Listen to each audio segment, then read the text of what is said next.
Y bueno, no deja de pasar de lo anecdótico, porque se trata de una magistrada sospechada de esta clase de conductas, de una conducta ética bastante edificante, ¿no? Correcta, de tal manera que Doctor Ramos, no deja de ser absurdo y torpe. Yo quería aprovechar la oportunidad, doctor Ramos, para preguntarle cuál es su respuesta a las, no sé si decirle acusaciones o las opiniones en el sentido de que tanto usted como el magistrado Espinosa Saldaña han adelantado opinión, ¿no? Como que han perdido independencia en este tema de la constitucionalidad del adelanto de la disolución del Congreso, ¿no? Porque el caso puede llegar a través de una acción de la Comisión Permanente, no sé si se ha emitido o no. Una demanda de competencial. Competencial, pero ¿qué opina ante ello? Inclusive hablan de una posibilidad de recusación a ustedes. No sé si eso es lo que dijo Salvador. No sé si esa figura, exactamente, no sé si esa figura cabe en estos momentos dentro de las normas del TC.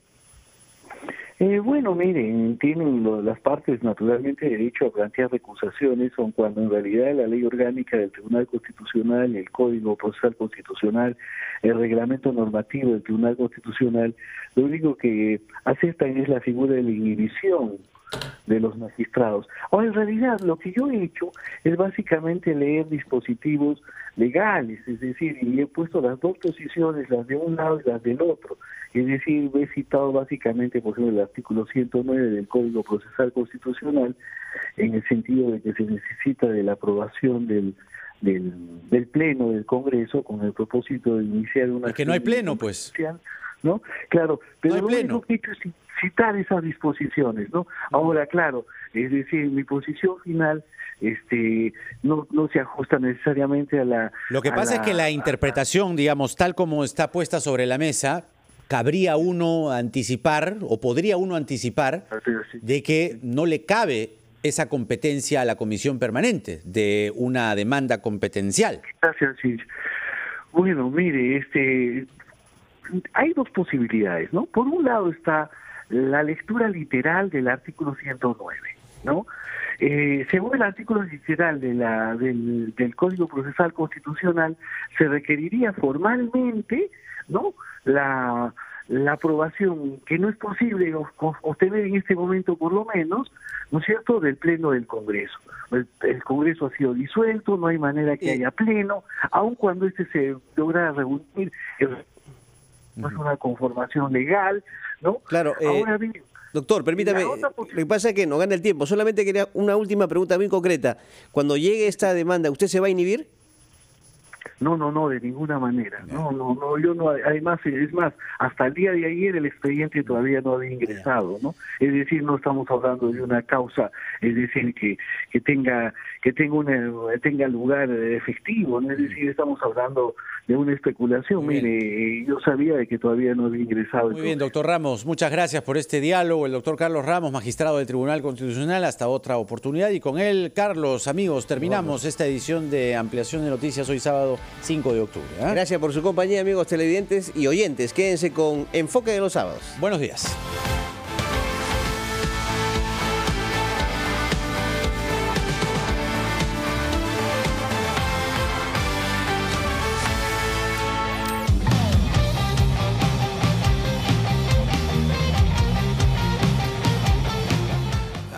Una oración mucho más construida de condena. ¿Cómo se llama eso? Se llama corrupción.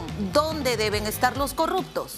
Dígame usted. En la cárcel. Villanueva debe estar en la cárcel. Donde corresponde estar después de que la justicia lo juzgue. Por la memoria de mis hijos, por mis padres, por mi dignidad, nunca entró por mis manos un centavo de odres para beneficio personal. Yo creo que no es un golpe de Estado. Mire, esta es una situación que, poniendo un símil simple, es un choque de trenes, un choque de poderes.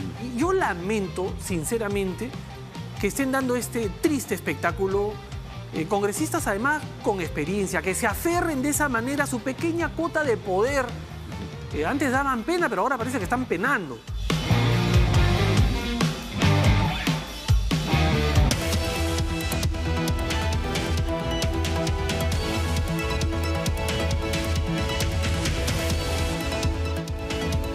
Ex jefe de gabinete César Villanueva negó haberse reunido con el exdirectivo de la constructora Odebrecht, Eleuberto Martorelli, para recibir las bases de la licitación de la carretera San José de Sise en el 2008.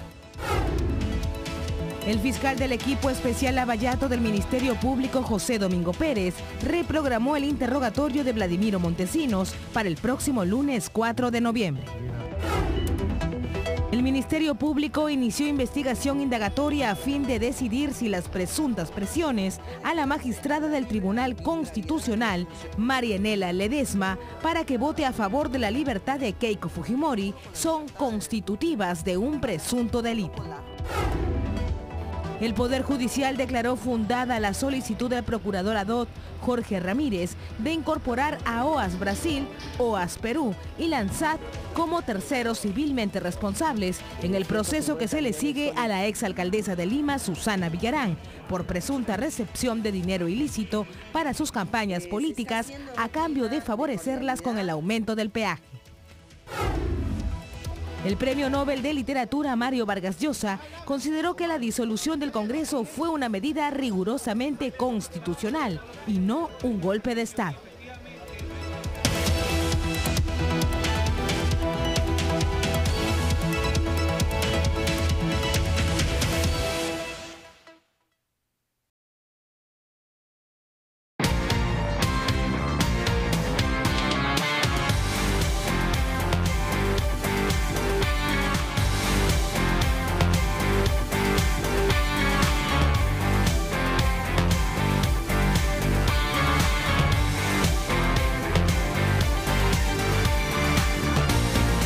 Buenos días y bienvenidos a Ampliación de los Sábados de RPP, Confianza por todos los medios.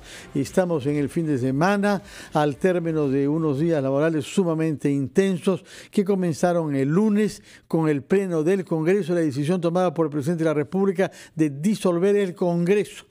Vamos a tratar de evaluar lo que ha sucedido durante estos días y para eso hemos invitado a uno de los ministros que vuelven al gabinete, el señor Jorge Meléndez, miembro de la bancada PPK y representante por Iquitos, especialmente de la región de Yurimaguas. Señor Meléndez, buenos días. Muy buenos días, Fernando. Encantado de estar aquí. Usted tiene la muy importante tarea de traducir a efectos sociales las políticas económicas y generales del gobierno. Es decir, que lo económico llegue a todos los peruanos, sobre todo a los que tienen más dificultades para sobrevivir. Dos grandes tareas se le han asignado. Por una parte, evitar que peruanos vuelvan a caer en la pobreza y los que salen de ella lo hagan de una manera permanente y no de una manera precaria. Y el otro tema sobre el que le vamos a preguntar es la situación de los niños afectados por anemia y otras dificultades generadas justamente por la pobreza y también por la negligencia y la incapacidad de instituciones del Estado de dar apoyo ahí donde se necesita. Comencemos con el tema de la pobreza. ¿Qué cifras maneja usted? El hecho de que estemos creciendo menos anualmente significa que no podemos sacar a más peruanos de la pobreza y tenemos más bien el riesgo de lo contrario, que quienes habían salido de ella puedan volver a la pobreza. Gracias, Fernando, por la pregunta. La pobreza no solamente tiene un enfoque de carácter económico, sino también de otras dimensiones, ¿no? Por ejemplo, la falta de agua potable, la falta de conectividad. Eso contribuye a que las personas muchas veces no salgan de la pobreza. Nosotros tenemos un programa que trabaja, por ejemplo, la parte productiva, que es Foncodes. Pero un productor, digamos de la sierra, tiene un buen cultivo, puede ser la papa, puede ser el camote, pero si no tiene conectividad, no tiene otros elementos, por ejemplo, como la inclusión financiera, el manejo de recursos, la formalización. Ellos también tienen que tener un RUC, por ejemplo, para que puedan vender sus productos. De repente necesitan energía eléctrica. Todas esas intervenciones muchas veces les corresponde a otros sectores y para eso el ministerio tiene que articular con esos sectores, inclusive con el Ministerio de Agricultura. Por ejemplo, ¿cómo les protegemos de las heladas a los productores cuando pierden sus cultivos? o cuando les hace falta un seguro. Entonces, todo esto, estas intervenciones que son transversales, necesita la participación de otros ministerios. Yo ayer he estado, por ejemplo, en el Alto Cenepa, en la frontera con el Ecuador, y ahí, por ejemplo, su situación de las poblaciones de ahí son completamente aisladas. Son situación, digamos, de estas comunidades están en extrema pobreza porque no tienen los elementos básicos de servicios que debe brindar el Estado. Por ejemplo, no tienen agua potable. Tienen cultivos, pero no tienen cómo sacar su producción, les hace falta una carretera. Y ahí vamos a conversar con los ministros de otros sectores para que la intervención sea transversal. Tenemos que intervenir en toda la cadena productiva, Fernando. De esa región del Perú que ha hecho usted bien en mencionar, Cenepa, que todos la tenemos en el corazón porque fue el escenario de la guerra del año 95, en la que muchos peruanos sufrieron y perdieron la vida. Durante los últimos días hemos tenido incluso quejas de algunas comunidades nativas de ahí que se ven despojadas de sus propiedades por intereses de minería ilegal. ¿Qué es lo que se ha estado haciendo? Usted ha hecho este viaje, imaginamos estaba programado para impulsar una acción más eficaz, más decidida en beneficio de nuestros compatriotas de esa región. Pero ¿qué es lo que ha hallado? ¿Qué se estaba haciendo hasta ahora para los peruanos del Cenepa? Bueno, los programas sociales ya tienen presencia real en la zona, inclusive se han creado puntos de pago ahí. Las poblaciones que viven ahí ya no tienen que trasladarse a puntos lejanos, sino en el mismo lugar se les entrega, por ejemplo, juntos, pensión 65, cada 2 meses hay vuelos llevando productos de Caliwarma, es decir, toda la intervención lo hemos hecho en el mismo lugar, inclusive hemos instalado un tambo. En el mes de finales de noviembre vamos a ponerles internet para que los jóvenes puedan utilizar ese servicio, puedan tener acceso a mejor información, para que se pueda hacer también telemedicina desde los tambos, los niños se puedan atender, las madres, un médico. ¿Cómo van a poner ustedes internet ahí en noviembre? Estamos hablando de un mes, ¿ah? Dentro de un mes. ¿Cuál es el mecanismo tecnológico que va a permitir que en la zona norte de la selva, bastante aislada, haya acceso a internet? Es un sistema que ya lo venimos utilizando con antenas parabólicas y paneles solares, la cual nos permite captar la señal de internet vía satélite, y eso lo utilizamos y podemos conectarnos con cualquier lugar del país. Un médico, por ejemplo, que está aquí en Lima, puede diagnosticar cualquier enfermedad a un paciente que está en ese lugar aislado, y eso nos podría ayudar a salvar vidas. Entonces, estamos trabajando... Nos está usted dando su palabra de que en un mes ese servicio estará en funcionamiento gracias a la instalación previa de antenas parabólicas. Se ha señalado que a finales de noviembre, por muy tardar en diciembre, se debe entregar el servicio de internet a los tambos. Los tambos son plataformas de servicios, Fernando, que permite la intervención integral del Estado. Puede intervenir ahí, por ejemplo, la RENIEC para identificar a las personas que no tienen documento de identidad, porque eso les limita para acceder a los servicios de salud del SIS, por ejemplo. Puede intervenir la municipalidad para dar partida de nacimiento a las personas, puede intervenir los programas sociales para pagar a los usuarios que digamos, son beneficiarios de los programas sociales. El próximo año vamos a llevar el programa Contigo, que antes no había ahí, para atender a los discapacitados severos. Y aquí hemos tenido una dificultad, por ejemplo, cómo hacer para facilitar a un apoderado o a la persona que esté encargado del discapacitado para que pueda ir a cobrar. Ya tenemos varios que no han hecho uso, por ejemplo, de sus recursos, porque no hemos previsto este mecanismo, pero lo vamos a trabajar y vamos a ir mejorando cada día. Y el otro gran tema es el tema de la infancia y de la anemia. ¿Qué es lo que se ha hecho mal hasta ahora para que las cifras sean tan malas, señor ministro Jorge Meléndez? Bueno, lo que vamos a avanzar ahora es en el tema de la atención personalizada. Anteriormente, por ejemplo, un gestor iba a la posta, iba a verificar si la mamá se iba a atender con su niño y ahí quedaba todo el trabajo. Ahora no, ahora nos vamos a asegurar, por ejemplo, si la mamá ha recibido un micronutriente o un sulfato ferroso, nos tenemos que asegurar que el niño lo haya consumido. Esta atención personalizada lo vamos a empezar desde ahora para asegurar que ese niño no tenga anemia y no tenga desnutrición crónica, como muchas veces vemos en la Amazonía, ¿no? Yo creo que la atención personalizada es muy importante y la participación también de otros ministerios como el Ministerio de Salud, el gobierno regional, que nos tienen que ayudar en esta tarea. ¿qué regiones de nuestro país han tenido verdaderas mejoras respecto de la lucha contra la anemia? Bueno, hay regiones que, por ejemplo, o distritos, vamos a hablar de distritos, Curgos, por ejemplo, que hemos intervenido en La Libertad, ya es un distrito que ya está empezando a salir de la pobreza, porque ha habido intervención de todos los programas y también de otros ministerios, como el caso del Ministerio de Vivienda. Ha llevado proyectos de agua potable. Pero CENEPA todavía nos falta cumplir esa tarea, que es el distrito más pobre de la Amazonía.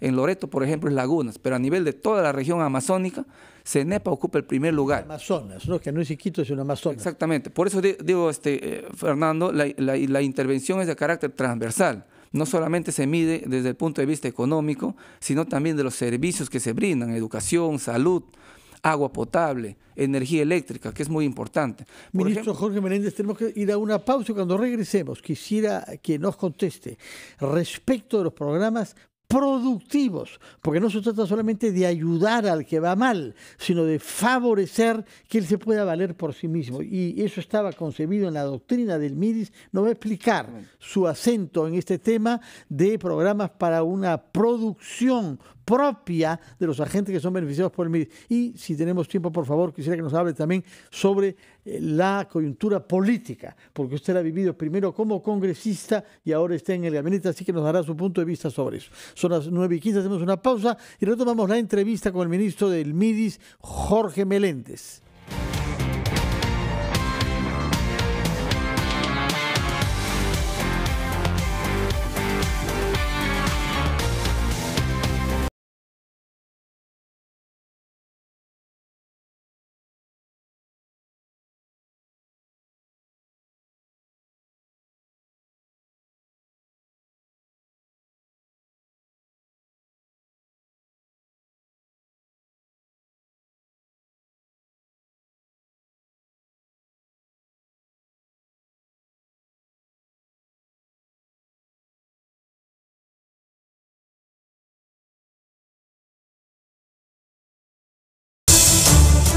El día transcurre demasiado rápido.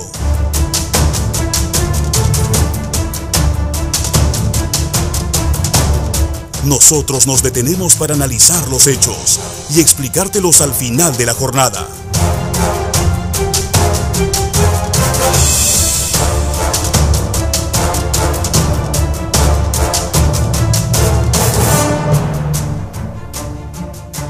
Brindándote información en la que puedas confiar. Edición Central, de lunes a viernes a las 8 de la noche, con Tatiana Alemán.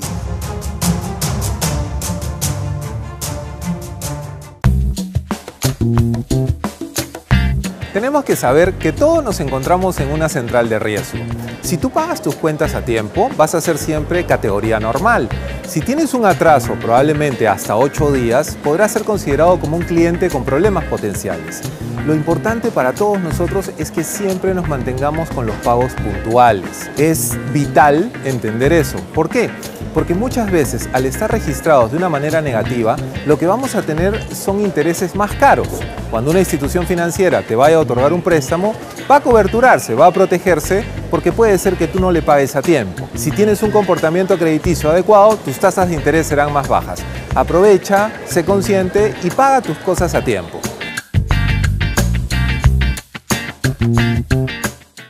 RPP, confianza por todos los medios.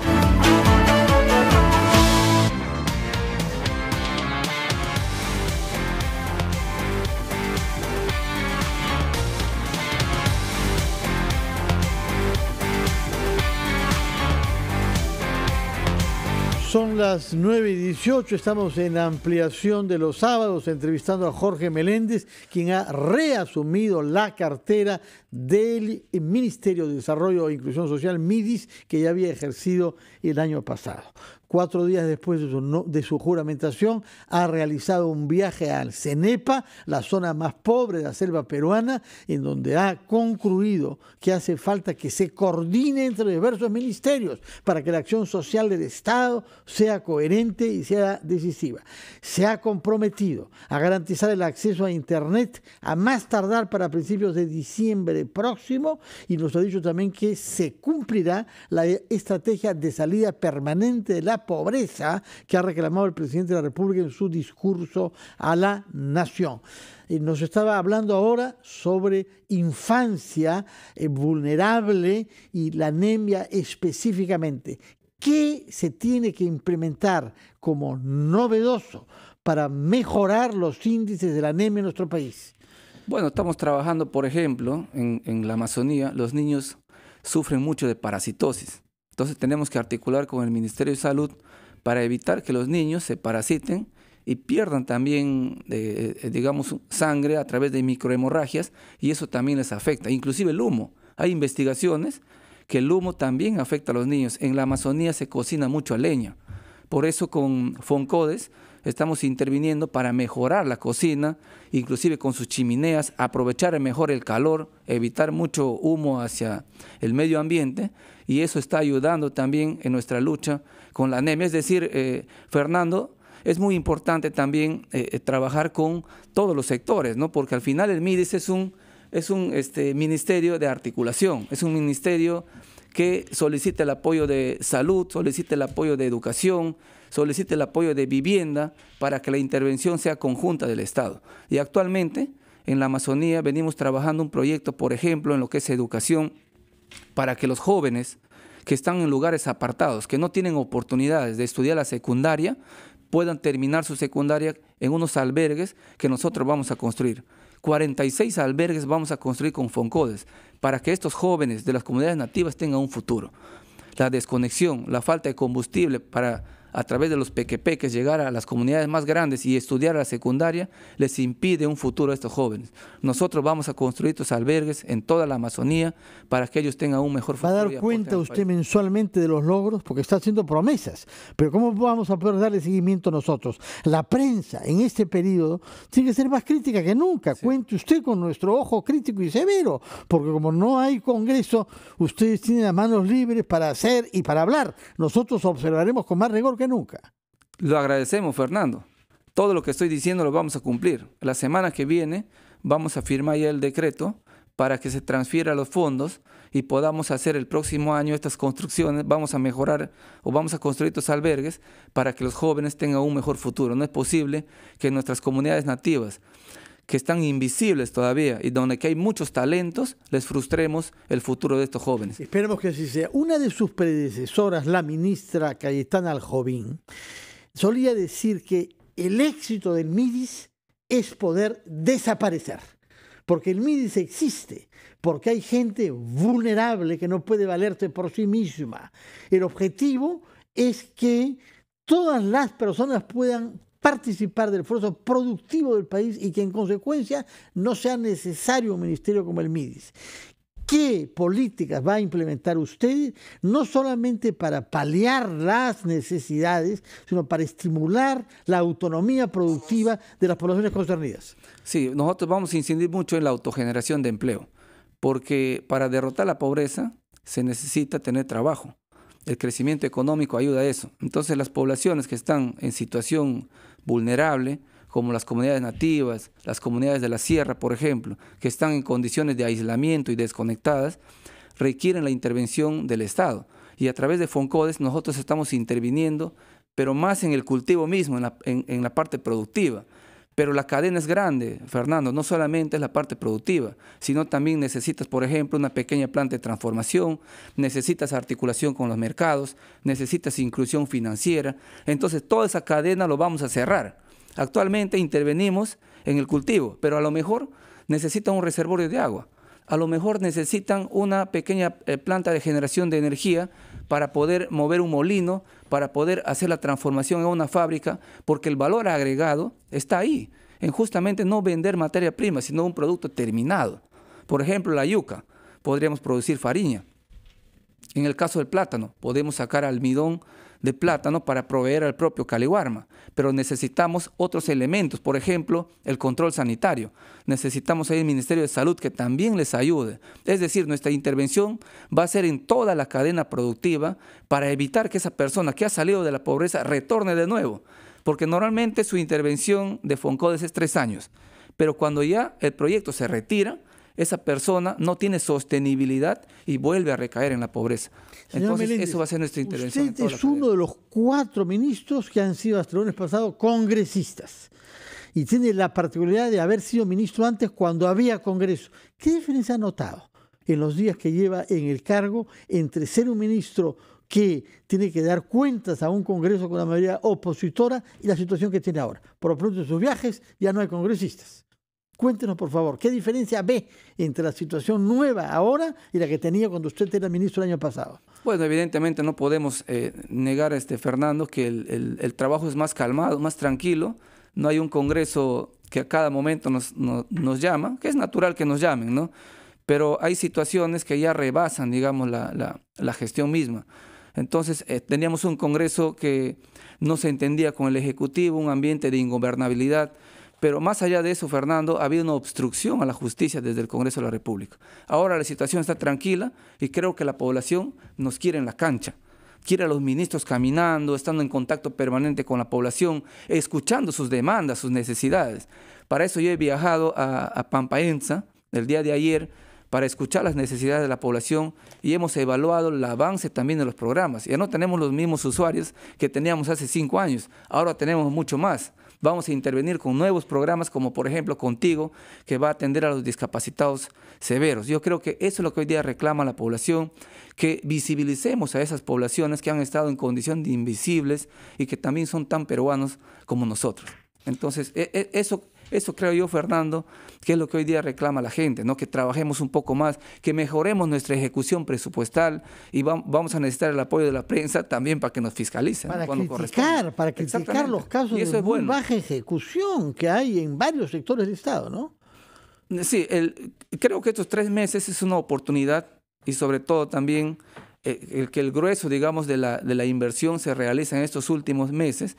En nuestro caso, por ejemplo, no tenemos mucha inversión, casi nada. Mayormente son transferencias y las transferencias que realizamos para los proyectos productivos lo hacemos a través de los núcleos ejecutores. Conformamos núcleos con los mismos dirigentes de las comunidades y son ellos los que administran los fondos. En el caso, por ejemplo, de Juntos, Pensión 65 y Contigo, les hacemos la transferencia a los usuarios. De acuerdo.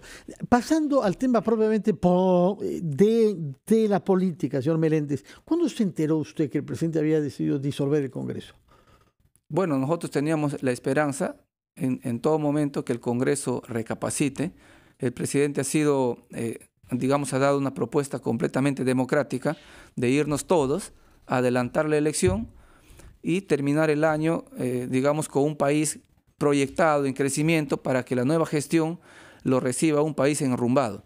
Pero lamentablemente el Congreso de la República rechazó esta medida y el presidente de la República tuvo que dar una respuesta política. Y justo en medio de eso apareció la elección del Tribunal Constitucional. Y el Congreso, en lugar de parar la elección y de cambiar los mecanismos para la elección, lo único que ha hecho es llevar adelante un proceso irregular porque ha habido un pedido de confianza.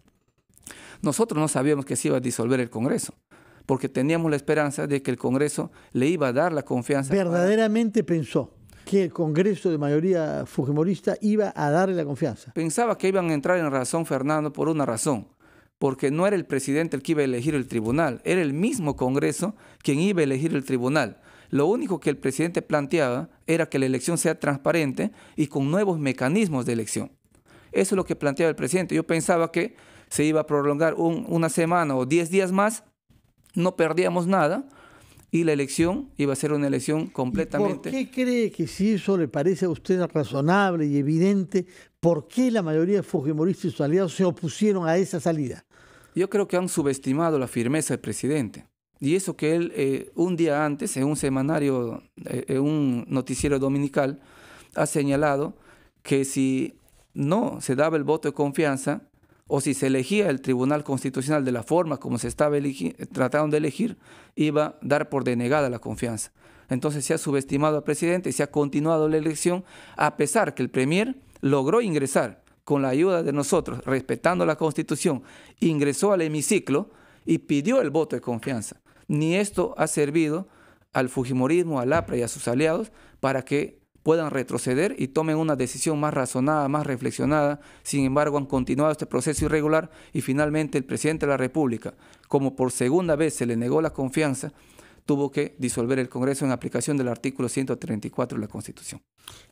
¿Y qué le dijeron sus colegas fujimoristas y los aliados cuando estuvieron ante esta situación? ¿Ha podido conversar con algunos de ellos usted? Bueno, ellos han actuado irreflexivamente, le llamaban de todo al presidente, ¿no? Con términos que no puedo expresar aquí. Por eso es que con uno de ellos yo entré a una discusión, ¿no? Inclusive ellos burlonamente decían, bueno, que disuelva, que cierre el Congreso tu presidente, que cierre, que cierre. Y luego que se disolvió ya opinaban diferente. Entonces, pero yo creo, Fernando, que lo más importante es que el presidente de la República ha actuado en todo momento en el marco de la Constitución, sin alterar el orden interno, no se han metido las Fuerzas Armadas, por ejemplo, en el Congreso. Todas las demás instituciones han funcionado con normalidad, el Tribunal Constitucional, el Poder Judicial, a diferencia del 92. En el 92 veíamos tanques en el Congreso, se ha cerrado el tribunal, los medios de comunicación estaban capturados por el Ejecutivo, un Poder Judicial también cerrado. Entonces acá la situación ha sido diferente y la propia OEA señaló en el primer párrafo que debe ser el tribunal quien resuelva las competencias de cada poder del Estado. Y en el segundo párrafo también saludó que ya se haya convocado oportunamente a un proceso electoral y que sea la población quien resuelve en las urnas esta Muy bien, señor Jorge Meléndez. Retenemos sobre todo sus compromisos como ministro de Desarrollo e Inclusión Social, las fechas que ha puesto incluso por el acceso al Internet a nuestros compatriotas del CENEPA, los datos que nos ha prometido lograr respecto de la anemia a nivel nacional y también tomamos nota de que ha pedido que la prensa sea más crítica que nunca, puesto que ahora no hay fiscalización parlamentaria de la acción ejecutiva. Así que estaremos observando lo que hace usted y sus 18 colegas del gabinete ministerial. Muy buenos días, ministro Jorge Meléndez. Buenos días. Hacemos una pausa y continuamos con ampliación de los datos, esta vez recibiendo a la ministra de Salud, Zulema Thomas.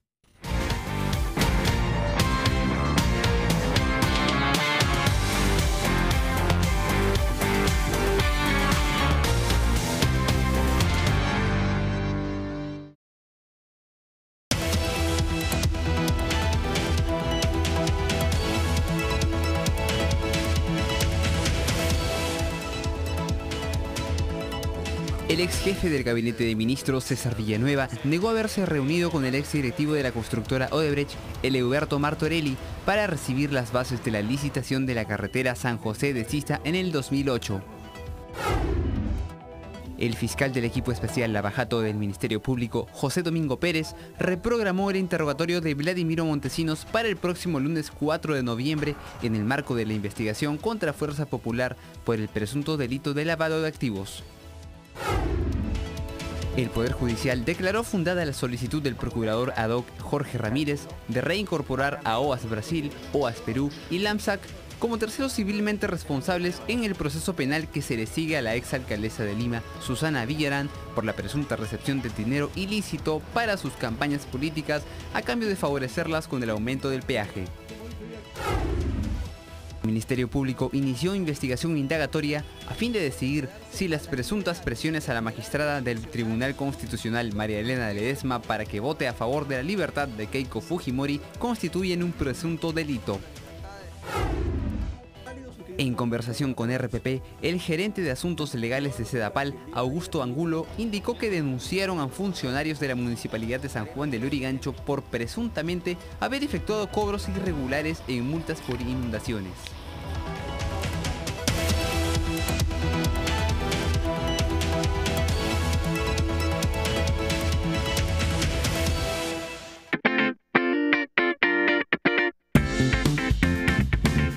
Hola, soy Walter Eizaguirre y hoy quiero hablarles sobre las emociones dentro de nuestras finanzas personales. No podemos negar que tienen mucho impacto dentro de nuestra economía.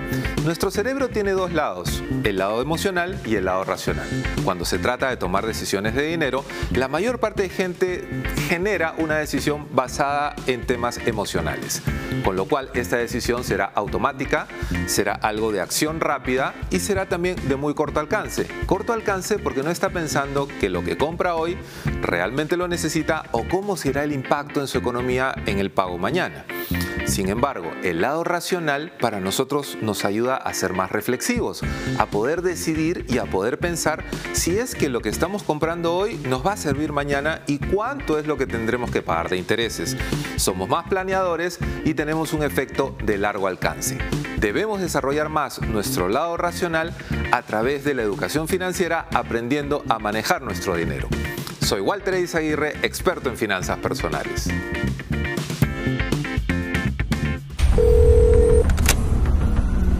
Tres sujetos armados nos están asaltando.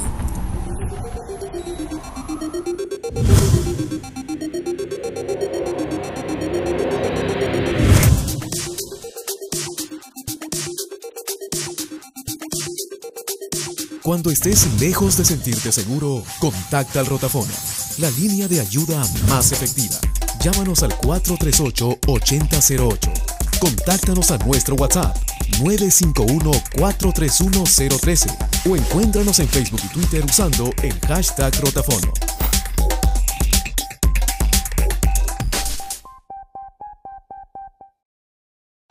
RPP, confianza por todos los medios.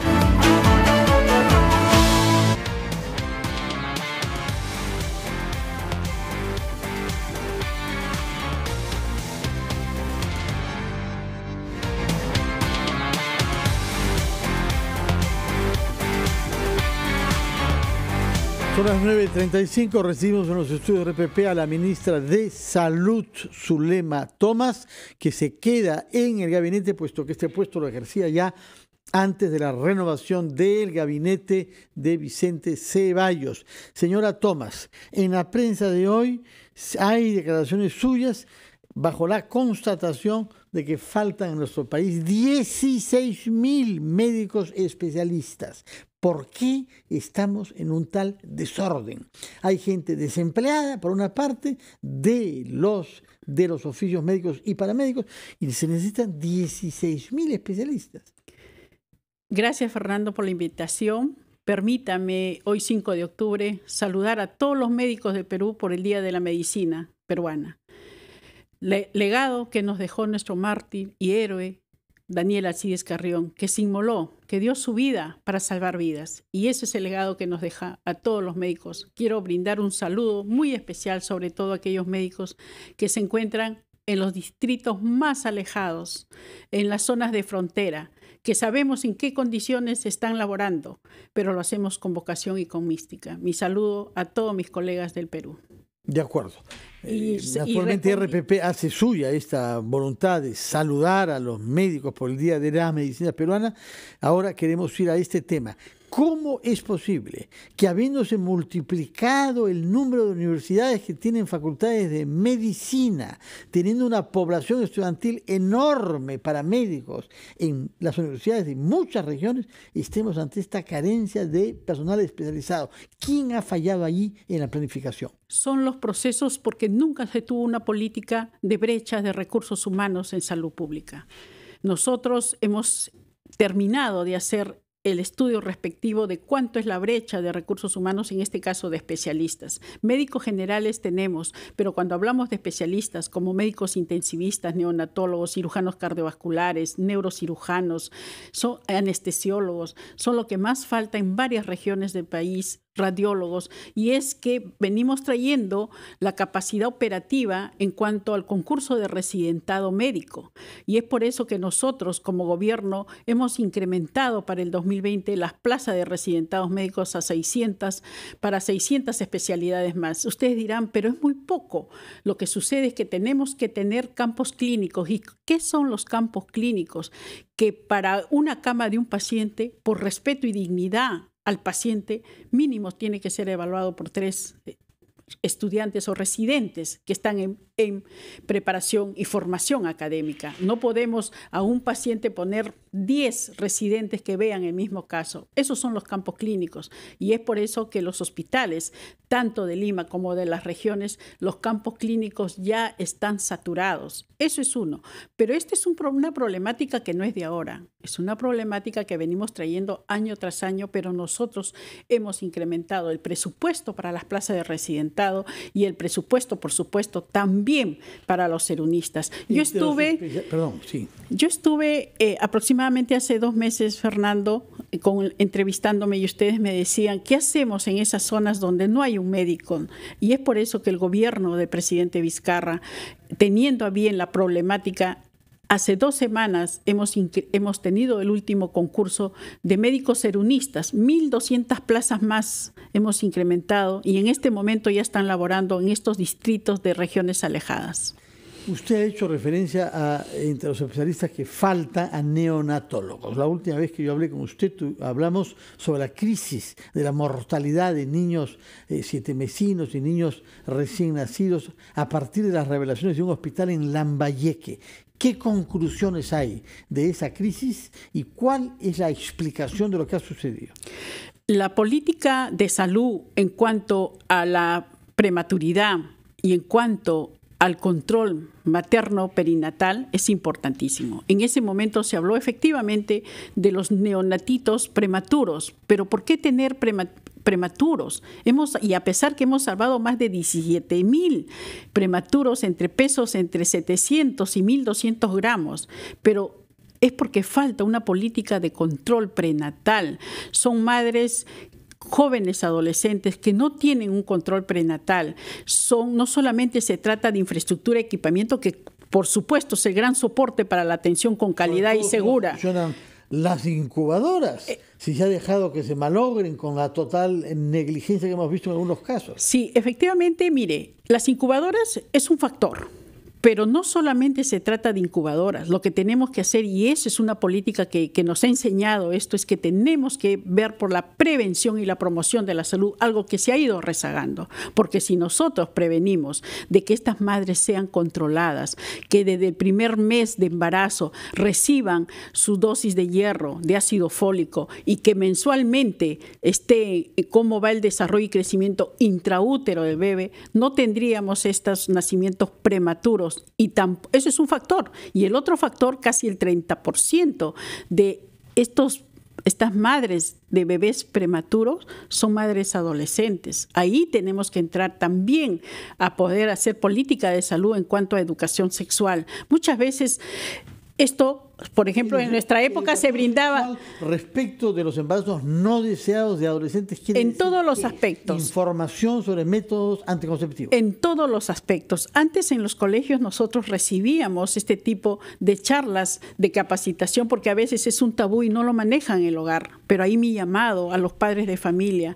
que todos, la comunidad, los padres de familia, el Ministerio de Salud y todos los entes de salud estamos comprometidos con este proceso de la prevención de la prematuridad, sobre todo evitar madres adolescentes. El otro gran reproche que se hace a su ministerio es que pese a los esfuerzos y pese a la ampliación de la cobertura ofrecida por el SIS, Seguro Integral de Salud, siguen habiendo 4 millones de peruanos que no tienen ningún seguro. Y a eso es una política de gobierno. El presidente Martín Vizcarra lo dijo en su discurso el 28 de julio. Se inicia la etapa de universalización de la salud. Y eso realmente es un componente porque nosotros como Estado hemos llegado a zonas donde efectivamente pobreza y pobreza extrema, comunidades nativas, regiones altoandinas por encima de 4.200 que no tienen un DNI y menos un seguro integral de salud. Somos casi 33 millones de ciudadanos peruanos. Un 57% lo cubre el seguro integral de salud. Aproximadamente estamos llegando a un 12% con seguridad social, un 4 a 6% seguro privado. Pero hay 4 millones de personas que no tienen ningún tipo de seguro. Y hacia ellos tenemos que lograr que al menos este año aproximadamente de 12 a 13 regiones con una población de 1.300.000 tengan el seguro que corresponde. Y así hasta el 2021. ¿Cómo se va a financiar el ingreso de 4 millones más al CIS si el presupuesto que le asigna el gobierno este año no aumenta en las proporciones que harían posible eso? Nosotros estamos en un proceso de evaluación, en un proceso de poder sustentar ante el MEF la necesidad de poder incrementar este seguro. Se ha hablado y hay muchos comentarios del seguro, se ponen macro cifras económicas. Yo solamente quiero señalar lo siguiente. El 2015 teníamos cerca del 47% de asegurados a través del Seguro Integral de Salud. Hoy tenemos más de casi 17 millones de la población asegurada. 50 y tantos por ciento. Sí, 57% de aseguramiento este año. Si estamos hablando casi de un 8-9% aún más y con el presupuesto adecuado. Se habla también, Fernando, de que efectivamente salud necesita más presupuesto, pero yo necesito una gestión de ejecución del presupuesto y financiamiento con gestores en salud para ser óptimo. Cuando uno necesite el dinero, tengo que demostrar el buen uso del recurso y hacia eso estamos abocados como Ministerio de Salud. De acuerdo, vamos a ir a una pausa, ministra Zulema Thomas, después de la cual quisiera preguntarle sobre la calidad de los servicios en términos de tiempo que demora obtener una cita. Es una queja muy generalizada. Queremos hablar también sobre la infraestructura hospitalaria y al final que nos dé su punto de vista sobre el aspecto político de lo que estamos viviendo y lo que ha pasado durante la semana en curso. Hacemos una pausa y retomamos nuestra entrevista con la ministra de Salud, Zulema Thomas.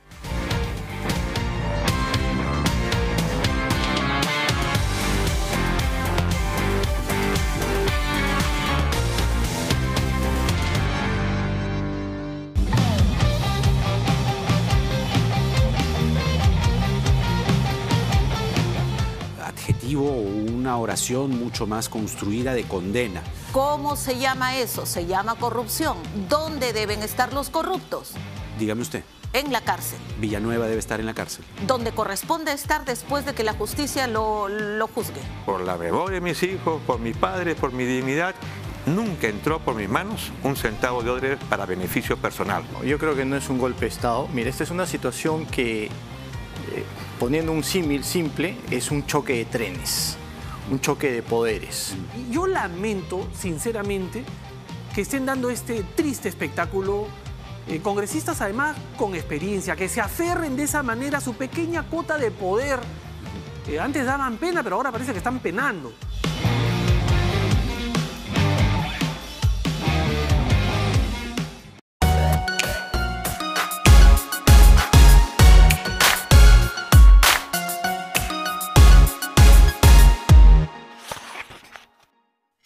Soy Mauricio Fernandini, periodista de RPP Noticias. Qué difícil elegir un solo libro porque me gustan muchísimos y muchísimos escritores. Un mundo para Julius de Bryce Echenique lo he leído más de una vez y me encanta porque esta forma como grafica las estructuras sociales de nuestro país es una delicia, ¿no? Susan Darling, este personaje protagónico, me encantó. A Gabriel García Márquez lo he leído muchas veces y los 12 cuentos peregrinos me encantaron de él. No se sientan frustrados si el libro no los atrapa, lo dejan a un costado y buscan una historia que los atrape. Yo no creo que uno tenga que leer lo que todo el mundo lee. Leer es un placer personal. Entonces empieza enganchando con historias que te gusten y así hay tantas que nos están esperando. La vida se prolonga cuando lees. Es mucho más llevadero todo si lees. No dejes de hacerlo.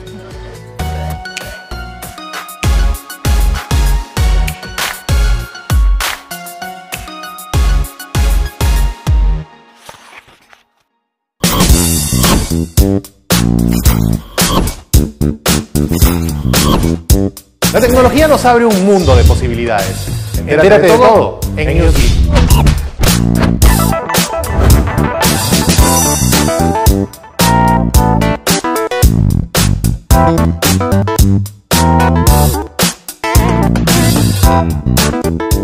¿Tener una sola red social? ¿Tener amigos iguales? ¿Escuchar un solo género en un solo idioma? Nah, no no nos gusta una sola cosa. En Estudio 92, como tú, preferimos variedad. Porque a veces estás en modo chill y luego en modo juerga. Porque es más chévere escuchar música de todo el mundo. Y si es con gente buena vibra en conducción, mejor. Tenemos todo lo que te gusta y a tu manera. Porque la diversión está en la mezcla. Estudio 92. Primeros en tu música. 3 sujetos armados nos están asaltando.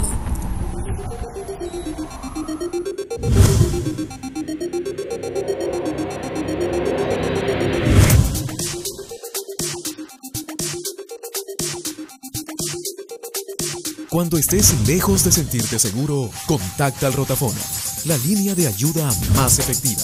Llámanos al 438-8008. Contáctanos a nuestro WhatsApp 951-431-013 o encuéntranos en Facebook y Twitter usando el hashtag Rotafono.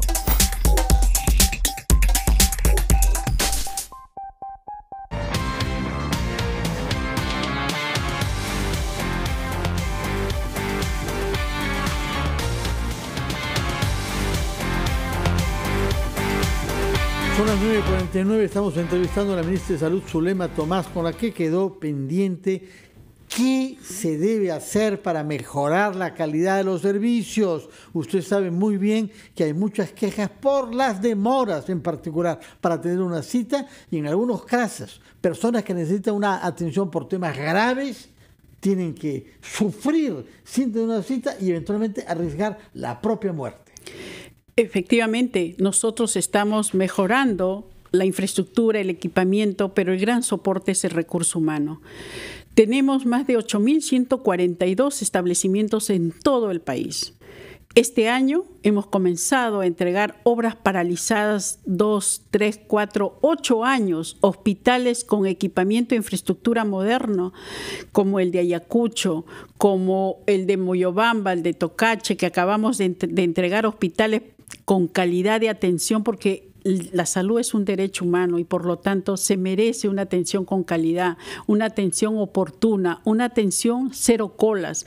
Aquí en Lima Metropolitana hemos remodelado y hemos mejorado la infraestructura de 230 centros de salud. En Lima tenemos más de 800 centros de salud y seguimos viendo efectivamente lo que usted dice, todavía centros de salud de madera, centros de salud que les falta agua y más aún en las regiones del país. Pero nosotros estamos mejorando la infraestructura, el equipamiento. No se ha hecho nunca una política de brechas de equipamiento, de recurso humano, una política de mantenimiento de equipo, un presupuesto designado para esto, pero aún más. ¿Cuál es el cronograma de entrada en funciones de hospitales en el corto plazo? ¿Qué pasa con el de ATE? ¿Qué pasa con el del Cusco? Hay varios hospitales. Sí, que están son 15 hospitales, Fernando, 15 hospitales que nosotros, este gobierno en este año ha destrabado. Lo que yo le venía diciendo. ¿Se abren cuándo? Vitarte se abre a fines de octubre. El hospital de Vitarte, años, más de 4 años paralizados. Jaén, 5 años paralizados y estamos entregando en diciembre. ¿Por qué, señora? ¿Por qué se puede paralizar un hospital 5 años? Por las famosas, a los enfermos. Por las famosas adendas, por la corrupción. La corrupción ha invadido mucho en salud, no solamente en la infraestructura, en equipamientos que son millones de soles, también en medicamentos. Y es por eso que estamos con la lucha frontal de contra la corrupción y la impunidad. ¿Qué va a hacer usted con los medicamentos? Se dice que el Perú es uno de los países del mundo en que los medicamentos son más caros. ¿Qué se puede hacer para combatir contra esa rapacidad? Qué bueno que me pregunte, porque esas son nuestras dos banderas de este gobierno, la universalización de la salud, o sea, que todos tengan acceso a la salud y sobre todo que los medicamentos lleguen oportunamente y sin costo al bolsillo del paciente. Y eso está dentro de lo que nosotros estamos presentando como que el medicamento sea valorado como medicamento esencial de la vida humana y no como una mercancía. Por eso que aquí en el Perú los medicamentos son carísimos. ¿Qué y va a esperemos, cambiar usted, señora, esperemos, en la oportunidad que tiene por delante, ahora que no hay ni siquiera congreso durante 4 meses? ¿Qué va a cambiar usted para que los precios de los medicamentos no sean el doble o el triple? Lo que nosotros habíamos, en los países vecinos. Lo que nosotros habíamos planteado como gobierno, que los medicamentos esenciales se encuentren en todas las farmacias y boticas, que nuestro corporativo, que es Senares, brinde todos los medicamentos en todos los establecimientos, pero que sobre todo los medicamentos genéricos esenciales, que este año ha salvado a más de 85 millones de peruanos que han sido atendidos en los centros hospitales del Perú con medicamentos genéricos a costo bajísimo, llegue al alcance del ciudadano. Eso es nuestro compromiso. Ahora bien, hablemos en los minutos que nos quedan sobre el tema político, tanto más interesante que usted es una técnica, usted es una médica, usted está ahí para mejorar las condiciones de la administración de salud en el Perú, pero ha seguido esta crisis. ¿Cuándo se enteró usted que el presidente debía disolver? Nosotros hemos seguido un proceso adecuado respetando la legalidad y la Constitución. Nosotros fuimos, como con el Premier en su momento, como gabinete, a sustentar confianza basado en que se respete adecuadamente los procesos para la elección del Tribunal Constitucional. ¿Se esperaba usted a que no la dejaran entrar? No. Y yo soy partícipe porque yo he estado ahí y no nos dejaron, nos cerraron la puerta. ¿Qué le dijeron? Que no podíamos entrar y que no podíamos incurrir de esa manera. Nosotros le pedíamos y estábamos sustentando, según el artículo 129 de la Constitución, que los ministros y el Premier tenemos derecho a ingresar a cualquier pleno del hemiciclo. Sin embargo, nos cerraron la puerta. ¿Quién le contestó? ¿Quién les dijo no? ¿Quién dio la cara del no? Había un grupo de parlamentarios en ese momento, pero también, por otro lado, dentro del hemiciclo, como habían echado probablemente llave, no se abría la puerta. Entonces, también la bancada, como por ejemplo ahora el ex congresista Meléndez, ahora ministro del MIDIS, y también el ex congresista Flores, ellos comenzaron a decir que nos permitan el ingreso. Finalmente se abrió la puerta y dijo, bueno, pueden ingresar. Y ingresamos como correspondía. Pero nos dijeron de que no era la forma, no era la manera. Y en ningún momento nosotros fuimos muy respetuosos de la legalidad y la Constitución. ¿Pensó usted que la mayoría fujimorista y sus aliados iba a tener esa actitud que llevó al presidente a tomar su decisión? No. Teníamos la esperanza y la fe que pensaran en el pueblo, que primero como estábamos pidiendo la confianza, que realmente se dé y se prolongue las elecciones del Tribunal Constitucional. Teníamos la fe y la esperanza. El gremio médico es un gremio crítico, es un gremio que tiende a hacer expresar su opinión, hacen huelgas, protestas. ¿Cuál es el eco que ha encontrado usted entre sus colegas? ¿Qué críticas le llegan a sus oídos? Ayer he estado en el Hospital 2 de Mayo conmemorando el Día de la Medicina en la Universidad de San Marcos, decana de las universidades en el Perú, en el Colegio Médico del Perú, y realmente me siento muy comprometida, con mayores responsabilidades, porque realmente han dado un respaldo tácito al gobierno. Y de verdad que nosotros lo único que queremos es el bienestar de la población, que nuestro país salga de esta pobreza, que no haya más corrupción que hace mucho daño al país. La gente no puede seguir muriéndose cuando ahora en el Perú se realizan trasplantes cardíacos, trasplantes renales, trasplantes hepáticos, trasplantes de córnea. No puede ser de que en este momento estábamos enfrascados en lleno de confrontación. Lo que queremos es el bienestar de la población, porque es uno de los lineamientos principales del gobierno, el desarrollo social y económico, el crecimiento económico y el bienestar de la población. ¿No le preocupa a usted que haya un poder ejecutivo del que usted forma parte, por cierto, sin un contrapeso parlamentario? ¿No empuja eso a la proclividad del autoritarismo y de la arbitrariedad? No, ¿sabe por qué? Porque tenemos ahora uno de los principales fiscalizadores y contraparte con mayor voz y peso, que es el pueblo del Perú. Pero ellos son... ¿Cómo se expresa? Nosotros porque vemos... No hay ahora parlamento, no hay los partidos... Pero son ellos lo que nosotros tenemos que, como ministro de Salud, como servidores públicos a nivel nacional, estar con ellos en los lugares como lo hemos venido haciendo, donde nunca llegó el Estado, y tenemos que dar solución con acción. ¿Y cómo, si usted ve las cosas de esa manera, cómo reacciona cuando oye decir que Vizcarra es un dictador y que ha tomado estas medidas autoritarias y parecidas a las de Alberto Fujimori para encubrir casos de corrupción? No hay comparación, definitivamente. Hay respeto a la legalidad y a la Constitución. Hemos seguido todos los procesos. Es más, tenemos en este momento el Tribunal Constitucional, el Poder Judicial, la Defensoría del Pueblo, la expresión, la libertad de expresión. Aquí no hay ningún golpe de Estado. El presidente Vizcarra no es ningún dictador. Ministra Zulema Tomás, muchas gracias por su presencia y por sus respuestas. Tomamos nota del compromiso que ha expresado usted, uno, de inaugurar hospitales importantes, el de comenzando por ATE en noviembre, nos ha dicho; dos, de erradicar la corrupción en la administración de la salud en nuestro país; y tres, de mejorar los servicios, sobre todo el tiempo que hay que esperar para tener una cita en los hospitales del MINSA. Muchas gracias por su presencia y mucho éxito en su gestión, que eso es lo que garantizará la salud de nuestra población.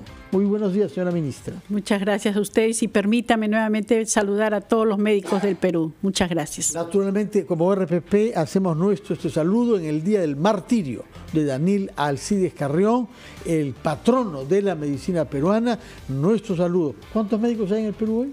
Aproximadamente en el Ministerio de Salud más de 66.000 médicos. Y en total, contando lo de salud y los privados y las Fuerzas Armadas, pasamos más de 100.000. Más de 100.000 médicos. Nuestro saludo a esta profesión naturalmente necesarísima en nuestro país y en todas las sociedades. Muy buenos días, ministra. Hacemos una pausa, titulares de las 9 y llega el programa Diálogos de Fe con Carlos Villarreal.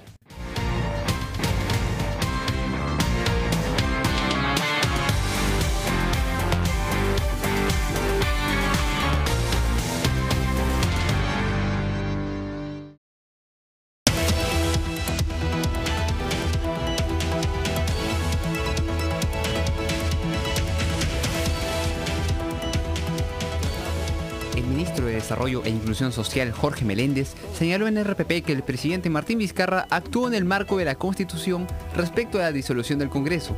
Asimismo, reveló que la bancada de Peruanos por el Cambio tuvo la esperanza de que el Parlamento le diera la confianza al gabinete del Solar. El ex jefe del gabinete de ministros, César Villanueva, negó haberse reunido con el ex directivo de la constructora Odebrecht, Eleuberto Martorelli, para recibir las bases de la licitación de la carretera San José de Sista en el 2008. El fiscal del equipo especial Lavajato del Ministerio Público, José Domingo Pérez, reprogramó el interrogatorio de Vladimiro Montesinos para el próximo lunes 4 de noviembre en el marco de la investigación contra Fuerza Popular por el presunto delito de lavado de activos.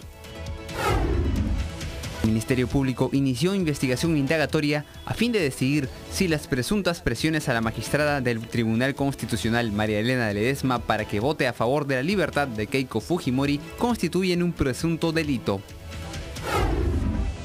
El Poder Judicial declaró fundada la solicitud del procurador ad hoc Jorge Ramírez de reincorporar a OAS Brasil, OAS Perú y LAMSAC como terceros civilmente responsables en el proceso penal que se le sigue a la exalcaldesa de Lima, Susana Villarán, por la presunta recepción de dinero ilícito para sus campañas políticas a cambio de favorecerlas con el aumento del peaje.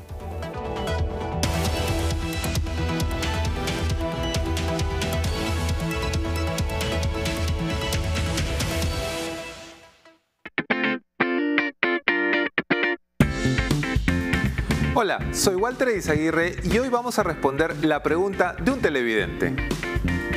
¿Cómo hago para generar un historial crediticio? El historial crediticio es algo muy importante para nosotros porque nos va a permitir acceder a cualquier tipo de préstamo y conseguir unas metas en el futuro.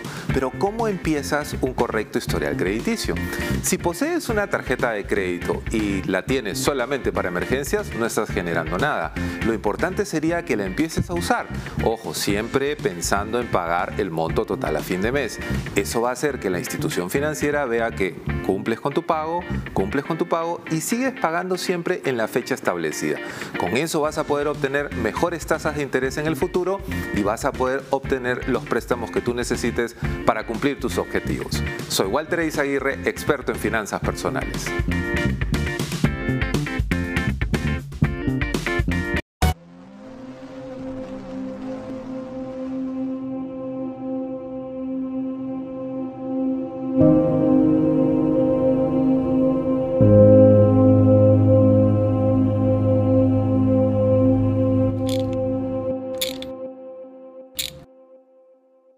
¿Y ahora qué hago?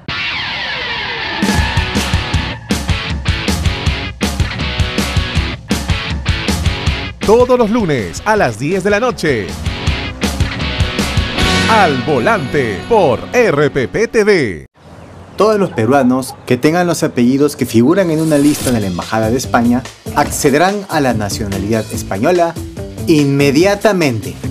Hay mentiras disfrazadas de noticia. Fíjate en la información, pero también en quién te la da. Felizmente existe RPP. Confianza por todos los medios.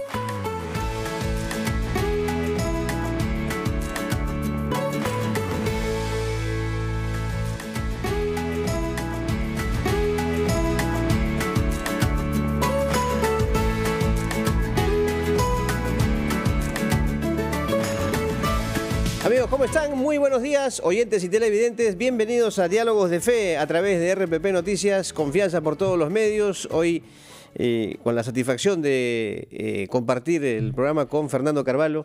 ¿Qué tal, Fernando? Muy bien, Carlos. Muy buenos días. La satisfacción es mía también de poder compartir este espacio, Diálogos de Fe, y en este caso tenemos un invitado de terreno, un párroco de un distrito cercano acá, que está acostumbrado a tener su contacto con la comunidad. Así es. El padre Mario Yepes, párroco de Nuestra Señora de la Asunción, iglesia de Miraflores, en la esquina de Santa Cruz, con la Mar. Con la Mar. ¿No? Antes que nada, Fernando, simplemente para informarles a nuestros amigos seguidores que usted nos escucha en la radio en vivo de rpp.pe, la aplicación RPP Player de su teléfono celular. Y por supuesto puede sintonizarnos y participar con el hashtag Diálogo de Fe. Así como en nuestras emisoras de Trujillo, Chiclayo, con sus respectivas frecuencias, ¿no? Bueno, el tema de hoy tiene que comenzar con el Evangelio que se leerá mañana en la misa, y en este caso es un texto tomado de Lucas, en el que Jesús habla con los apóstoles y pone el ejemplo célebre de el grano de mostaza. Padre Yepes, ¿qué es lo que ha querido decir Jesús? ¿Por qué el uso de estas parábolas, comparar el crecimiento de la fe con la aparición de la planta de la mostaza? Bien, buenos días, Carlos, buen día, Fernando, y a todos nuestros oyentes y televidentes de RPP, un saludo cordial. Si se han dado cuenta, a lo largo de todos estos domingos hemos estado leyendo el Evangelio de Lucas, y sobre todo esta gran sección que es el tema de la advertencia sobre las riquezas. Es un poco la constante, porque parece que la comunidad de Lucas tenía ese gran problema. El marco social había entrado ya en conflicto con la comunidad. Hermanos que tenían bienes económicos empiezan a entrar en la comunidad para pedir cierto estatus. Y entonces, claro, la comunidad como que se siente un poco confrontada con eso, entonces necesita aclararse. Y este evangelio, el que vamos a leer este domingo, cierra toda este gran largo discurso con estos dos ejemplos. El primero es sobre el tema de la fe, y aunque hay uno que no aparece ahí, no está tomado ahí, que es el tema del escándalo, el cuidado ante ese peligro del escándalo, el tema de la fe y el tema de la humildad, ¿no? Entonces tenemos ahí los dos momentos, ¿no? Este pedido que hacen los apóstoles al Señor, ¿no? Aumentanos la fe. Y el Señor apela a este ejemplo del grano de mostaza. En realidad, aquí apelaríamos a pensar que no es tanto el hecho de tener mucha fe, ¿no? Sino es tener al menos esa poca fe que sea capaz de producir mucho, ¿no? Y esa es la comparación del grano de mostaza, porque el grano de mostaza es muy pequeñito, pero resulta ser que cuando crece pasa a ser un arbusto bastante grande, ¿no? Pero padre, nosotros en nuestra vida siempre tenemos momentos de de baja en cuanto justamente al tema de la fe.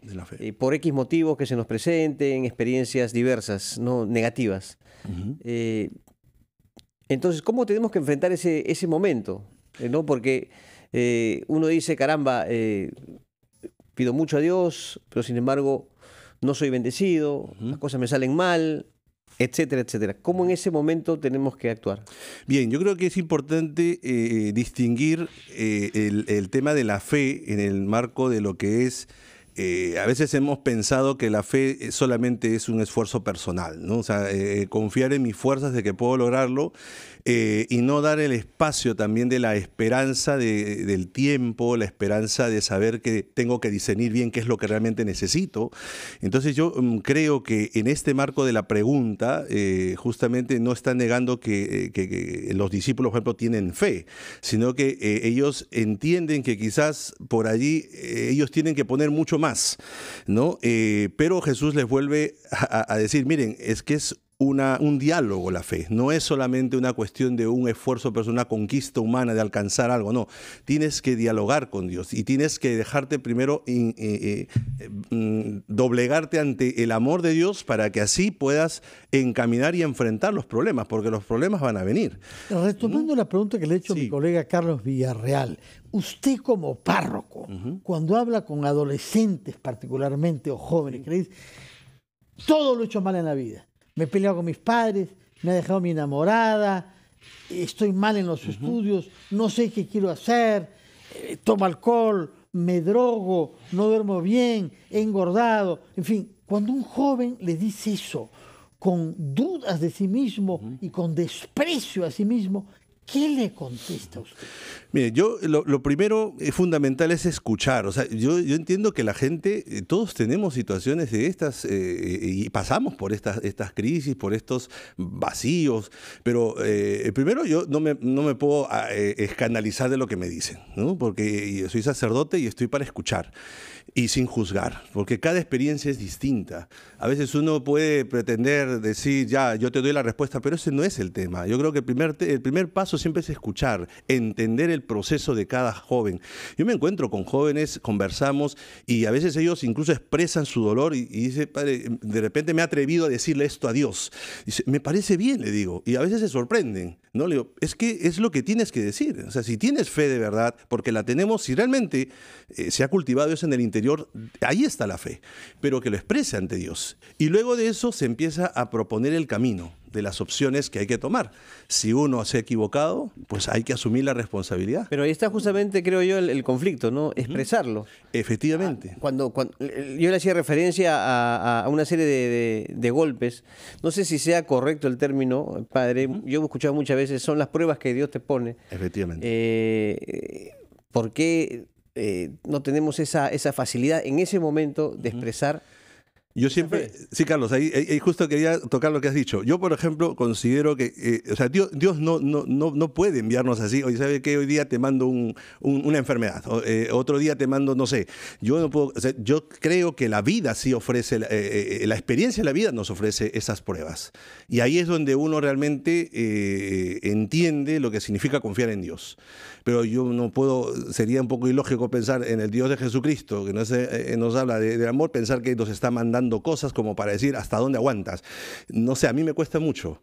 Y por eso creo yo el diálogo justamente en esto es eso, ¿no? Mira, basta un poco de fe, de confiar, de creer, de que no estás solo en esto, ¿no? Pero es justamente lo que nos repiten esto. O sea, mira, para que no te olvides de Dios, te manda esto para que tú vuelvas la mirada hacia Él. Claro, pero yo vuelvo a insistir, o sea, yo lo que decía, Dios, es la experiencia de la vida la que te lleva a confrontarte con tu fe. Y ahí es donde uno encuentra. Y creo, como me lo dijiste, Fernando, yo también te puedo dar testimonio a la gente, después de un tiempo que pasa esa experiencia, después vuelve y me dice, padre, de verdad, mire, esto me ayudó a ser más fuerte en esto me ayudó en afrontar tal dificultad. Eso yo sí puedo dar testimonio. No solamente el hecho de venir gente que te expresa su dolor, sino también gente agradecida por esa experiencia. Pero ya no lo dice, es Dios el que me ha enviado, sino que la vida misma me ha ayudado y me he sentido acompañado por Dios y he superado esta dificultad. Ahora, lo que me sorprende mucho en el texto del Evangelio de Lucas, que se leerá mañana en las misas, es que los discípulos, la gente que comparte la vida con Jesús, les dice, aumentanos la fe. Porque pedir eso supone, caramba, estoy un poco dudando de quién eres y si estar contigo es una cosa que me va a llevar a algo o va a ser todo un desastre, sobre todo cuando vienen estas insinuaciones de que puede terminar crucificado.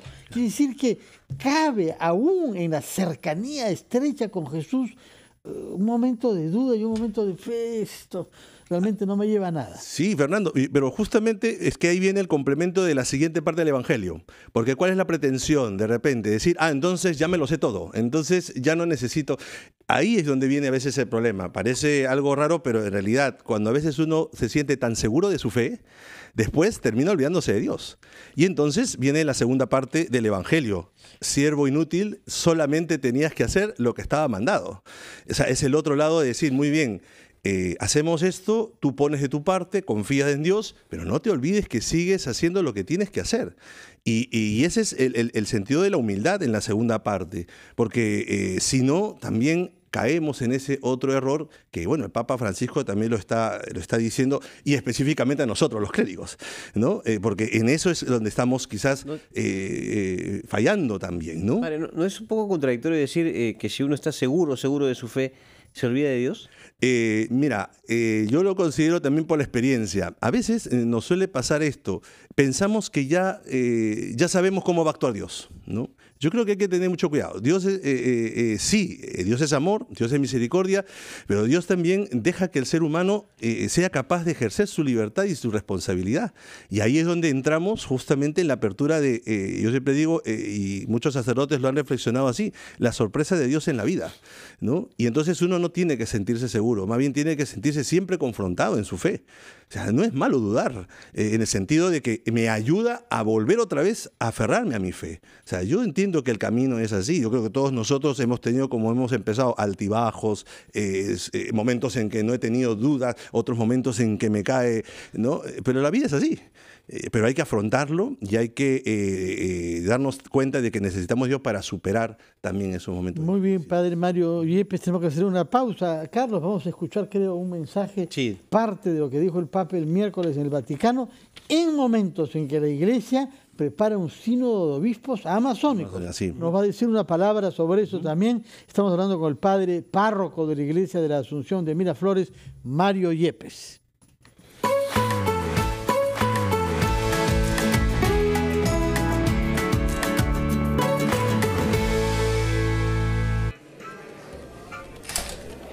Hola Ángel, ¿irás a la reunión? Sí, claro, termino igual. No te olvides que el bono de alquiler solo se otorgará a parejas que paguen renta mensual de vivienda no menor a los 0.78 UIT y que no supere los 0.371 UIT. Entonces ahí te veo. Se realizará el ajuste monetario internacional por 56.000 millones de dólares, recalculando tasa de inversión interanual del 5.8% de los 7 primeros meses. Tranquilo, en Economía para Todos te explicaremos los principales cambios en materia económica por los que atraviesa el Perú y el mundo, pero sobre todo, cómo afectan estos directamente tu bolsillo. Soy Omar Mariluz y estoy de lunes a viernes a las 4 de la tarde por RPP Televisión.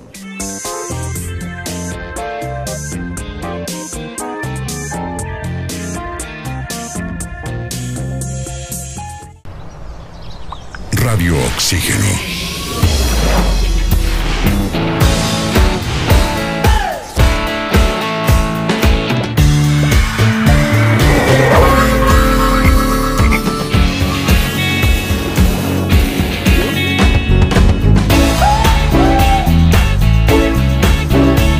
Vemos el mundo diferente porque respiramos música.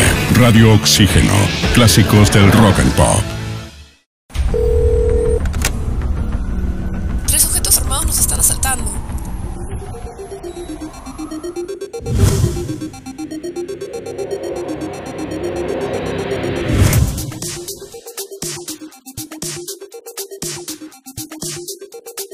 Cuando estés lejos de sentirte seguro, contacta al rotafono, la línea de ayuda más efectiva. Llámanos al 438-8008. Contáctanos a nuestro WhatsApp 951-431-013 o encuéntranos en Facebook y Twitter usando el hashtag rotafono.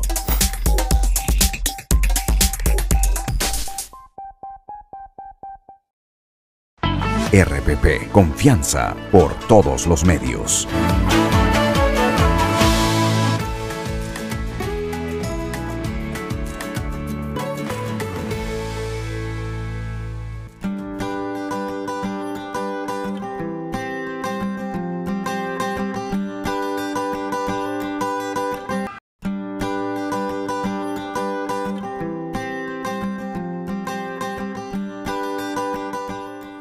Bueno, hemos escuchado, Carlos, un comentario hecho por el Papa de un pasaje de los Hechos de los Apóstoles que tiene que ver con la evangelización fuera de Jerusalén, en las provincias de la Palestina histórica, Samaria y Galilea, y específicamente la conversión de un etíope, es decir, de un extranjero al Medio Oriente venido del norte de África. Esto lo dice el Papa en momentos en que la Iglesia está muy comprometida con un sínodo de obispos amazónicos. Hay un énfasis puesto en ese tema desde antes que se ponga de actualidad por los incendios. Eso es una cosa que viene de varios años. Ya lo anunció cuando vino al Perú y estuvo en Puerto Maldonado. Pero en el contexto de este sínodo amazónico, un tema que se ha planteado es la posibilidad de que la Iglesia Católica admita la ordenación como sacerdotes de hombres casados. Se trataría de una revolución porque estamos ante una prohibición que tiene más de 1000 años. Pero en realidad hubo sacerdotes casados antes y lo sigue habiendo en la Iglesia Católica en algunos casos específicos como en Ucrania y en el Líbano. Cuéntenos, por favor, qué sabe usted sobre este tema. Bueno, en primer lugar, lo que usted ha manifestado es bastante claro. Estamos en un contexto de un sínodo ya que se está empezando con algunos signos. El Papa ya ha hecho algunos signos en esa convocatoria de este llamado de la Iglesia, no solamente por el cuidado de la creación, que es, creo yo, el gran tema y que al cual hay que atenderle mucho, y este llamado a la luz también. Ayer celebrábamos a San Francisco de Asís, ¿no? Que es esta imagen en la Iglesia, o esta figura en la Iglesia que nos ayuda un poco a concentrar también todo ese esfuerzo, ¿no? de la humanidad, de darse cuenta de que no somos los únicos que existimos aquí, sino que también hay ese anhelo también de la Iglesia de acompañar las comunidades y respetando también sus culturas, ¿no? Y claro, es que la Iglesia ha ido también reconociendo eso, ¿no? Vamos a evangelizar, pero vamos a proponer el Evangelio y ayudar a las comunidades. Usted mismo lo ha dicho, ha manifestado, los temas en el cuidado de la Amazonía no solamente afectan a la naturaleza, sino también a estos pueblos originarios. Y la evangelización va también para ellos. Usted mismo creo que ha sido evangelizador en zonas de la selva de San Martín. Y sabe las enormes dificultades que hay para que la Iglesia esté presente. Cuéntenos, por favor, lo que usted vivió allá. Sí, nuestra congregación, yo soy vicentino, Congregación de la Misión, tenemos una misión en la selva, en San Martín. Vicentino, hay que aclarar, son los fundados por San Vicente de Paúl, un santo francés del siglo XVII. ¿no? Y efectivamente ya hemos estado en una primera etapa en San Martín, en lo que era actualmente Nueva Cajamarca. Obviamente era muy difícil el acceso ahí en los años 80, y ahora estamos en una segunda etapa en la zona de Banda de Chilcayo hacia la parte de Sauce y donde hubo el sismo, ¿no? Hace unos meses. Pues allí nosotros tenemos que ir, y muchas veces pues en bote, llegar, tocar la campana para reunir a la gente, ¿no? Una vez cada 2 meses, cada 3 meses, se ve la necesidad espiritual de la gente. Hay comunidades religiosas femeninas que muchas veces están allí trabajando, viviendo con la comunidad. Entonces, padre, perdón, al margen del tema, a ver, de distancia, ¿no? Que es una dificultad, una traba para llegar en el proceso de evangelización a esas comunidades. ¿Con cuáles se encuentran ustedes? Hablo ya, no sé, del choque cultural, ¿no? En torno a las ideas propias y costumbres de una comunidad. Claro, son diferentes contextos porque, por ejemplo, en la zona de San Martín ya se ha hecho evangelización desde el tiempo de los pasionistas, por ejemplo. Los padres pasionistas han trabajado muy bien en esa zona. O los jesuitas, diversas comunidades ya se han ido trabajando. Claro, cuando uno ingresa hacia zonas mucho más alejadas, es donde efectivamente pasa este tema de el choque cultural, ¿no? Ahí es donde vienen un poco las dificultades, ¿no? Pero sabemos, por ejemplo, la zona de Brasil, en la zona de Colombia, y creo que eso es parte justamente de este diálogo que va a haber allí. Cómo ayudar a mantener ese respeto de las culturas, la proposición también de los derechos de estas comunidades y, por supuesto, también la apertura en esta cercanía de la Iglesia, también acompañando estas realidades, sobre todo en el cuidado de la creación. ¿Tenemos traducciones del Evangelio, de la Biblia, a las lenguas de las comunidades nativas? Sí. ¿Cuál es eso? O sea, yo, por ejemplo, sé que en la Cháninca, de todas estas, hay también una comunidad ahí en San Martín, en Aguajún también. En todas estas se hace ese esfuerzo. Y eso no solamente por sacerdotes, sino también por laicos, catequistas, ¿no? Gente que tiene que ir, claro, porque no puede ir sacerdote, va el catequista delegado y a veces él realiza los bautizos, ¿no? Delegado por el sacerdote o por el obispo. Entonces, hay una red de trabajo, pero sigue siendo muy grande el trabajo. Y creo que, claro, encima con estos conflictos sociales, imagínense usted cómo está esa situación, ¿no? Entonces, muchas veces, y esto también creo que es muy claro, ustedes también lo deben conocer, muchos de los religiosos y religiosas tienen que asumir a veces los roles de ayudar a la gente a que reclamen sus derechos, porque muchos de ellos, hoy en día, bueno, ya creció el tema de analfabetismo, pues ya se ha ido erradicando, pero antes no era así.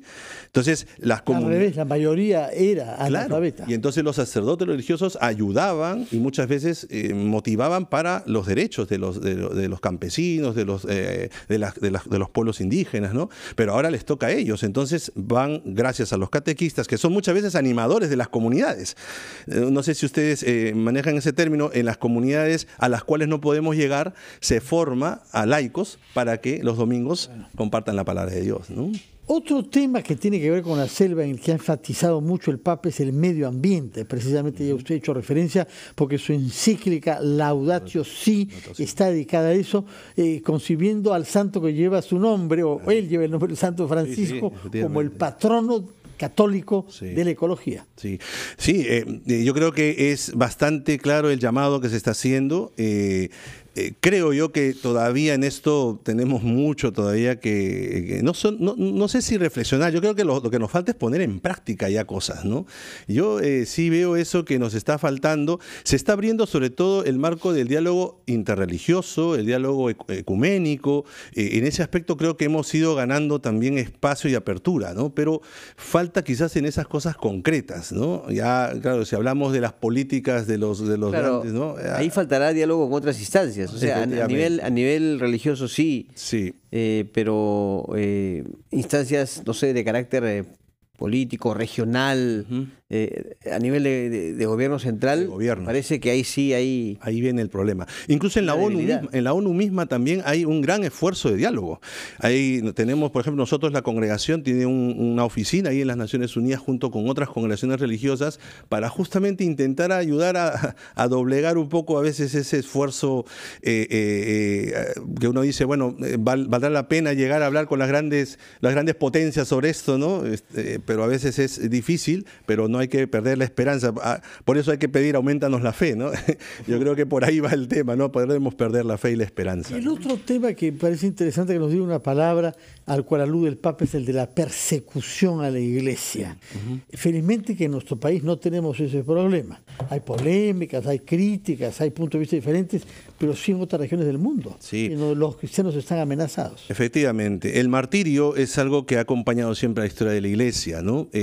Pero claro, uno es mártir no porque busca ser mártir, sino que es la consecuencia justamente en esos contextos en donde la historia de la Iglesia, ahorita, bueno, hace un momento comentábamos el primer mártir de la China, por ejemplo, en el caso nuestro vicentino, ¿no? San Juan Gabriel Perbuar, el que llegó, se inculturizó porque se vestía como chino, aprendió el chino mandarín, hablaba, evangelizaba, pero terminó ahorcado, ¿no?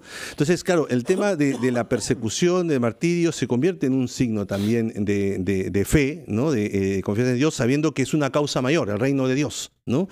Hoy en día hay comunidades, sí, en el mundo todavía que se vive esa persecución, pero bueno, seguimos trabajando también por la libertad religiosa, no solamente como cristianos católicos, sino también en todo contexto de religión, ¿no? Padre Mario Yepes, muchas gracias, y podemos contar con usted quienes quieran consultas del texto hebreo de la Biblia. Usted es profesor de hebreo en el Instituto Superior de Estudios Teológicos, y también quienes tengan dudas de fe o dudas sobre sí mismos pueden acudir a usted, me imagino, como párroco de la Iglesia de Asunción, aunque no sean miembros de esa parroquia. No, sí, ahí los sacerdotes estamos para eso, para atender. Somos 3 sacerdotes que estamos allí, en todas las comunidades, y eso insisto, como iglesia que somos, y vuelvo a insistir en lo que dije, lo primero es escuchar, y creo que mucha gente necesita ser escuchada, y para eso estamos los sacerdotes, para poder atenderles. Muchas gracias, Padre. Gracias, Padre, muy amable. Sorprende si cualquier día vamos nosotros, Carlos, a hacerle consultas al Padre Yepes y hacernos escuchar. O en todo caso, aprender hebreo para hablar local. Bueno, creo que hay algunos congresistas que también tienen ahora dudas, que quizás van a recorrer a usted para que le explique en hebreo la Biblia y para que les ponga su oreja generosa. Muchas gracias, Mario Yepes, sacerdote párroco de la Iglesia de la Asunción de Miraflores. Muy buenos días, gracias por venir a RPP para Diálogos de Fe. Carlos, feliz fin de semana. Igualmente, feliz fin de semana y nos reencontramos el próximo sábado. Buen día.